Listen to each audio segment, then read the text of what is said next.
Bapak dan Ibu hadirin jamaah majelis Walimatul Tasmiyah yang dimuliakan Allah Subhanahu wa taala. Pada zaman Nabi Muhammad SAW ada seorang ibu bernama Sayyidatuna Ummu Sulaim binti Milhan. Zaman Nabi Muhammad ada seorang sahabat Sayyidatuna Ummu Sulaim datang kepada Nabi kita Muhammad SAW membawa seorang bayi yang baru dilahirkannya. Dibawa, dia datang menghadap Nabi. Ketika datang dia mengatakan, "Ya Rasulullah, ini adalah anakku yang baru lahir. Fad'uhu, doakan anak saya ini." Maka diambil oleh baginda Rasul SAW itu bayi, diambil, kemudian didoakan oleh Nabi Muhammad SAW dengan 3 doa. Kata Nabi Muhammad, "Ya Rabb, qawwil umrahu, ya Allah panjangin umurnya, wa kasir amwalahu wa auladahu, dan banyakin hartanya dan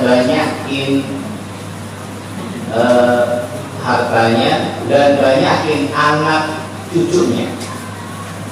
3 doanya itu ya. Ya Rabb, qawwil umrahu wa kasir amwalahu wa auladahu, ya Allah panjangin umurnya anak, banyakin hartanya, dan banyakin anak cucunya. Amin. Mudah-mudahan di doa ngalir ke kita ya. Singkat cerita, ini Ummu Sulaim binti Milhan radhiyallahu anha wa setelah dia datang ke Muhammad, kemudian Nabi Muhammad itu mentahnik. Tahnik itu dimasukkan sesuatu yang manis ke mulut bayi tersebut. Maka Nabi Muhammad mengambil kurma ajwa, punya Nabi Muhammad. Kurma ajwa itu kurma kesukaan baginda Rasul sallallahu alaihi wasallam. Ibunya sampai halus, kemudian dikeluarkan dan dimasukkan ke dalam mulut bayi atau anaknya Sayyidatuna Ummu Sulaim radhiyallahu anha, masukkan. Kemudian Nabi Muhammad pegang kepalanya, dibacakan surah Inna Anzalnahu fi Lailatul Qadar sampai selesai. Setelah itu Nabi Muhammad pegang dadanya, dibacakan surah Alam Nashrah Laka Sadrak.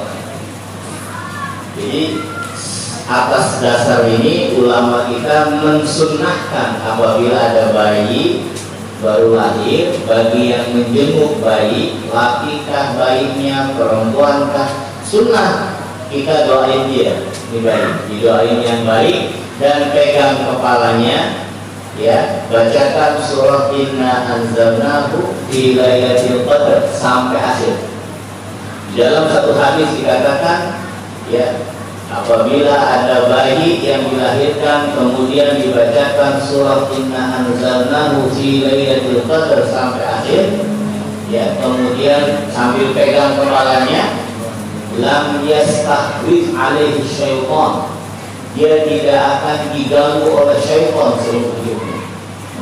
Kemudian dan anak itu tidak akan dijauhkan oleh Allah dari perbuatan zina. Amin.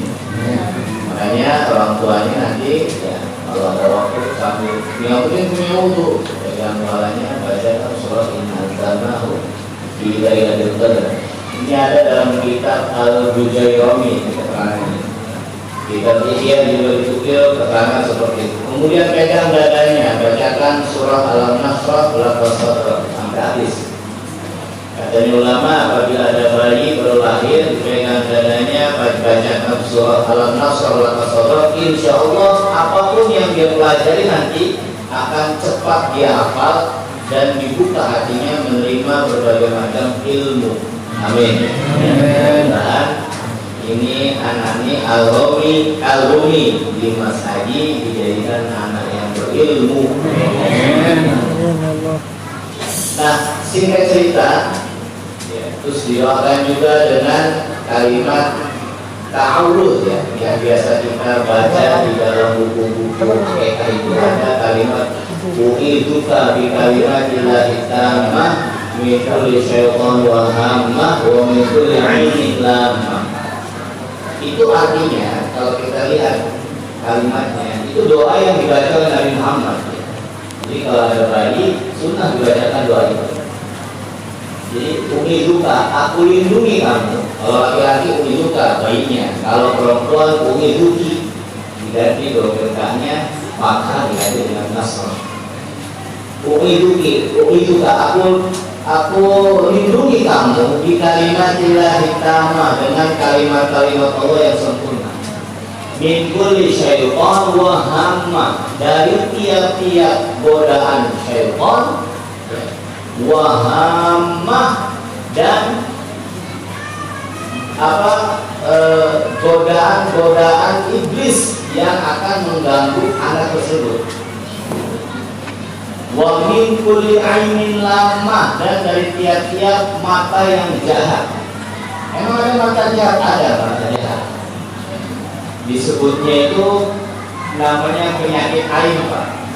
Orang yang tadinya sehat nggak kenapa-napa bisa sakit. Bayi yang tadinya sehat nggak kenapa-napa bisa sakit. Kenapa? Karena ada pandangan jahat kepada itu bayi.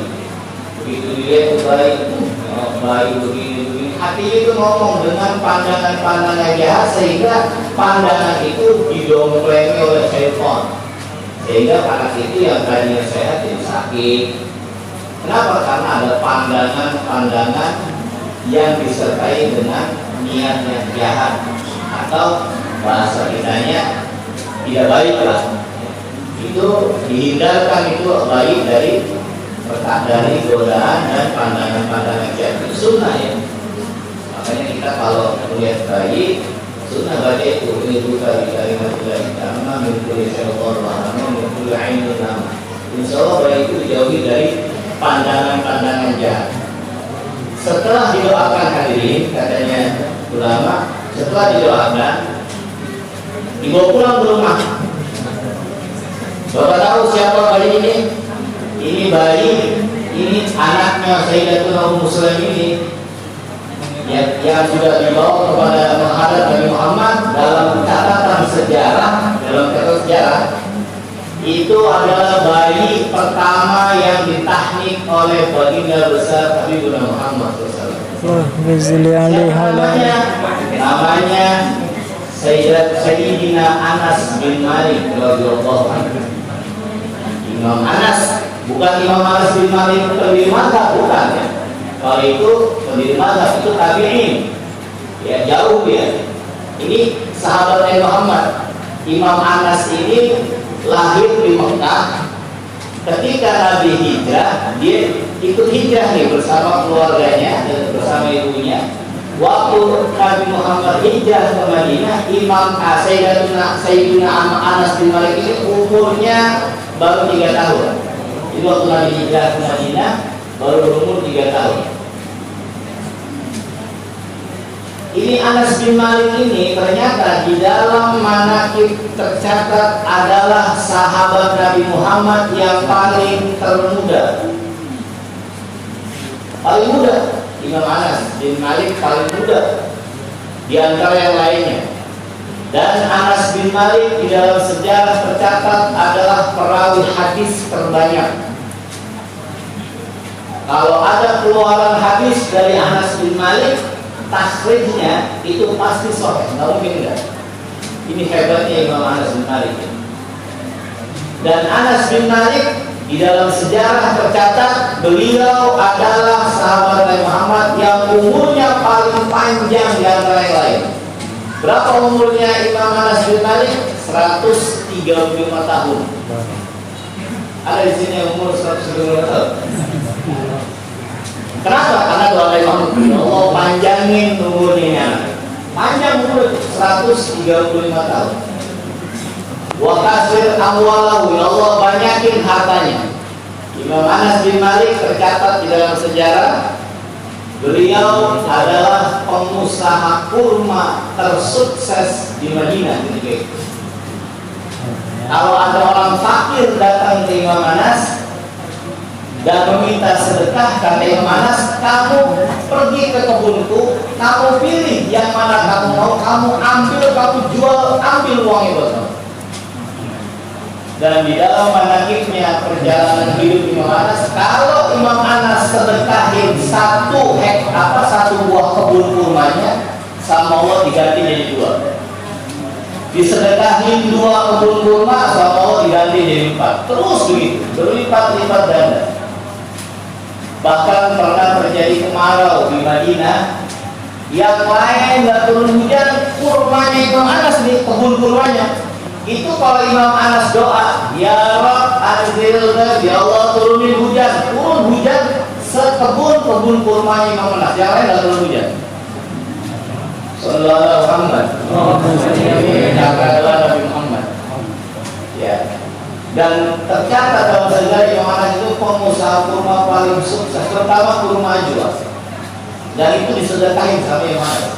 Bahkan Imam Anas pernah menjadi donatur di dalam kekhalifahan Bani Umayyah yang pertama itu, Muawiyah bin Abi Sufyan. Kemudian turun anaknya Yazid bin Abi Sufyan. Terus dinasti Umayyah itu donatur tetapnya Imam Anas bin Malik, sahabat Nabi Muhammad, tapi kalangan anak-anak. Dan Imam Anas itu selalu hafal apa yang diucapkan oleh Nabi Muhammad. Ketika terjadi perang Badar itu perang pertama setelah Nabi Muhammad hijrah dari Makkah ke Madinah. Masuk tahun kedua, 2 tahun di Madinah terjadi perang, namanya perang Badar. Itu perang pertama terjadi pada tahun kedua Hijriah. Imam Anas itu umurnya baru 5 tahun. 5 tahun. Karena waktu di Makkah 3 tahun, begitu hijrah ke Madinah, ya Nabi Muhammad tinggal 2 tahun di Madinah. Nabi Muhammad umumkan perang Badar, perang pertama. Itu sahabat Nabi Muhammad jumlahnya 313 orang, lawan 13.000 kafir Quraisy. Imam Anas masih umur 5 tahun, ikut dia bawa pedang. Kata Muhammad, nah jangan kamu masih kecil, nggak boleh ikut. Dilarang saudara. Padahal dia ikut, umur 5 tahun Pak, ikut jihad. Ada di sini umur 5 tahun ikut demo bela Habib Rizik.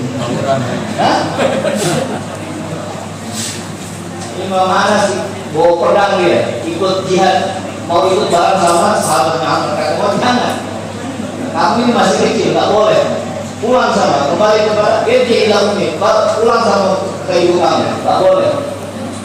Nah, setelah itu hadirin, Nabi Imam Anas bin Malik ini tidak pernah melewatkan satu majlis pun bersama Nabi Muhammad di Madinah ketika Nabi Muhammad menyampaikan hadis-hadisnya. Karena dalam sejarah itu yang paling banyak meriwayatkan hadis pertama Imam Bukhari ini pertama, yang kedua Sayyidatuna Aisyah radhiyallahu anha, yang ketiga Anas bin Malik.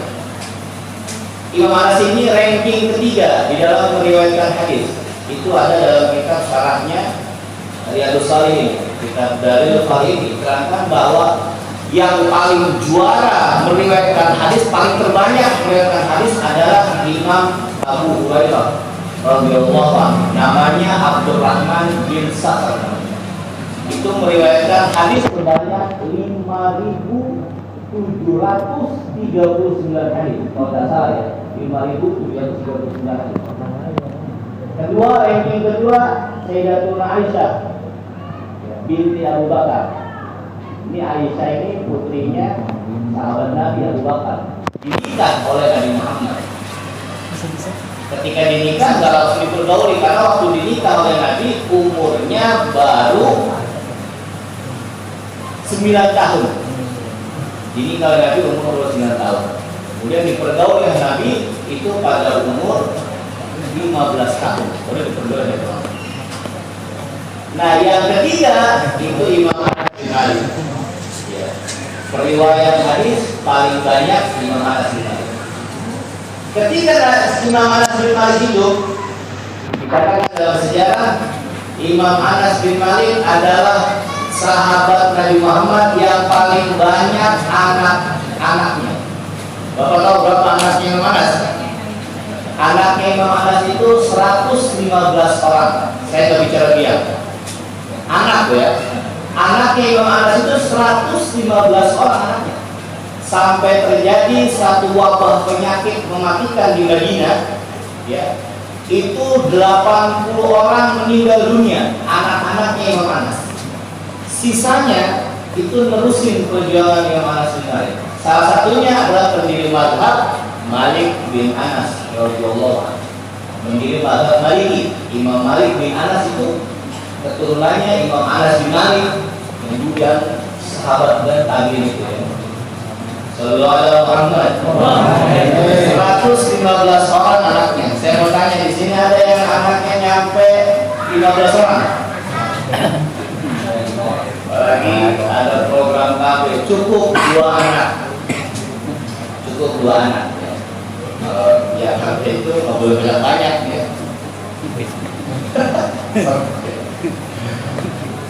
Memang benar banyak anak banyak rezeki itu benar ya. Benar, jangan takut orang nggak punya rezeki. Kalau untuk makan minum pasti makan pasti minum. Saya sering katakan hadirin, apalagi lagi lagi masa-masanya pandemi COVID-19 begini, banyak orang ngeluh sama saya. Yang di PHK lah, yang macet bisnisnya lah, apa? Saya bilang sama mereka, kalau ente yakin Allah yang memberi rezeki, ente nggak usah takut.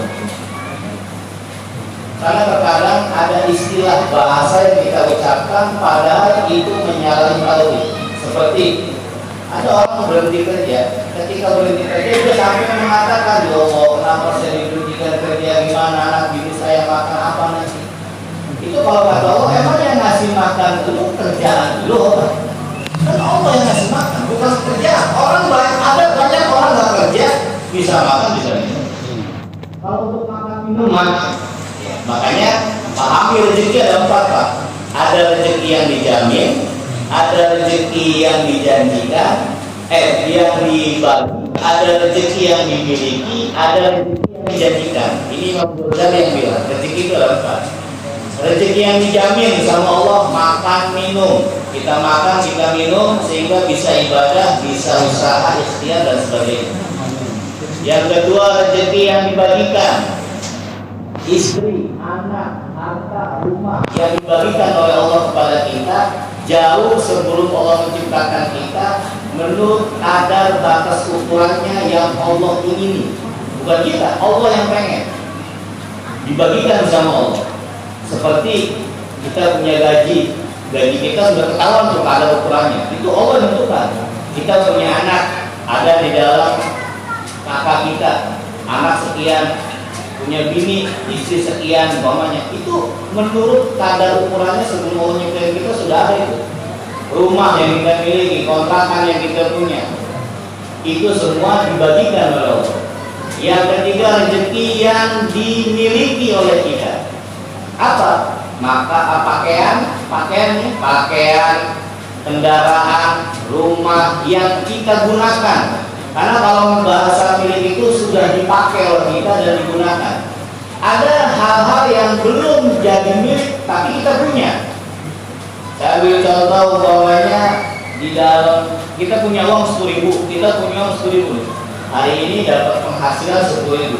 Tapi uang 10.000 belum tentu semuanya kita pakai buat kita. Terkadang datang anak kita apa minta jajan kasih 1.000, berpulang tuh 10.000 jadi 9.000. Datang lagi istri kita minta beli sayur mau ke pasar kasih lagi 5.000, berkurang dari 9.000 berkurang 5.000 tinggal 4.000 ya, tinggal 3.000. Berarti itu rezeki kita yang 3.000 dari 10.000 milik kita cuma 3.000. Dari 10.000 milik kita cuma 4.000. Jadi belum tentu yang kita punya itu semua milik kita. Nah, yang terakhir rezeki yang dijanjikan oleh Allah. Apa rezeki yang dijanjikan? Rezeki dengan syarat mutlak, dia harus bertakwa kepada Allah. Wa may yattaqillah yaj'al lahu makhraja wa yarzuqhu min haitsu la yahtasib.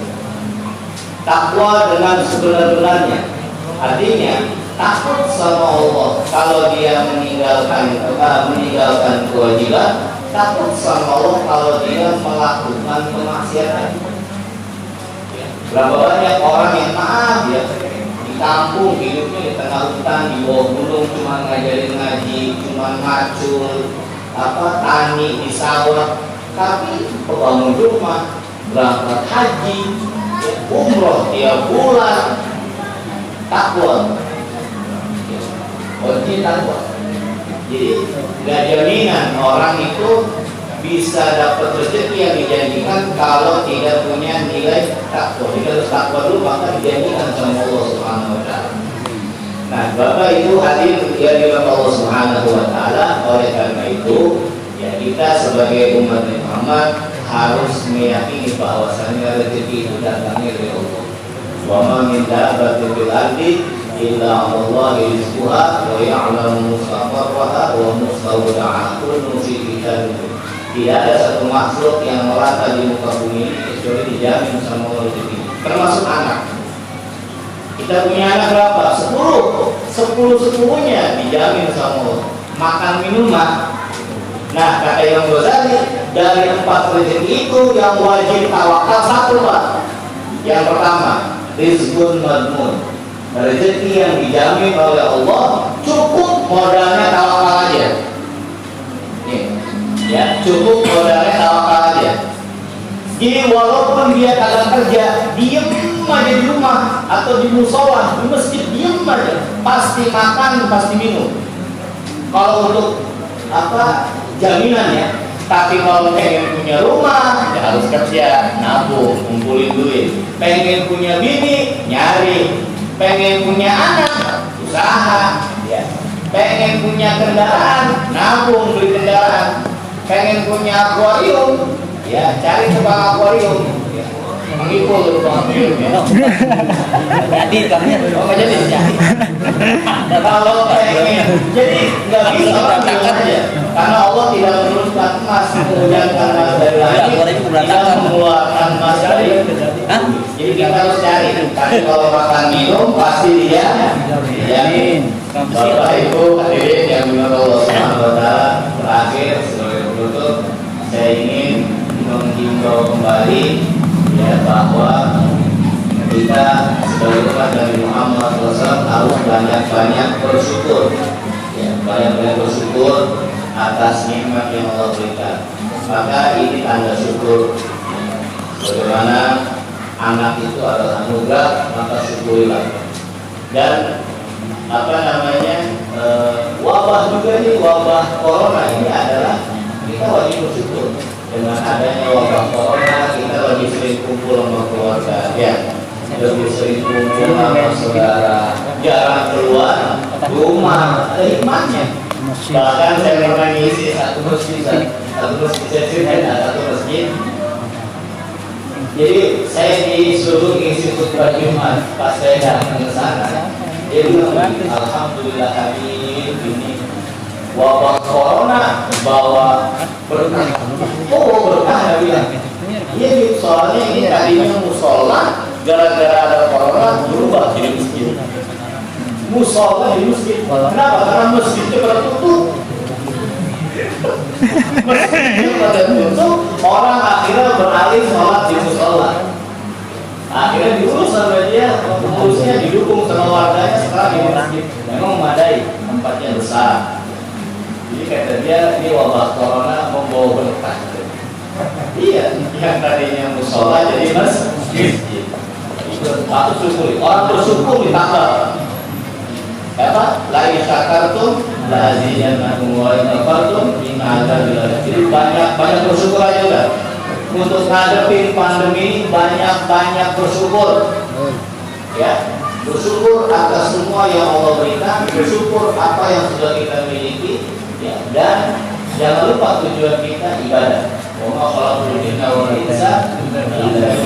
ibadah di mana saja, ibadah kapan saja jangan putus-putus. Karena orang kalau sudah nggak mau ibadah, repot. Kata guru saya, motivasi orang hidup 3. 1, ibadah. Kalau ibadah nggak mau, yang kedua ngaji. Cari gitu. Ibadah nggak mau, ngaji nggak mau. Yang ketiga, cari harta buat ibadah, buat ngaji. Kalau udah 3-3-nya nggak mau, suruh ibadah nggak mau, sholat kagak pernah, suruh ngaji kagak mau, suruh cari uang kagak mau. Wah ini la mutu walaya, hidup tidak bermutu, repotin yang ada.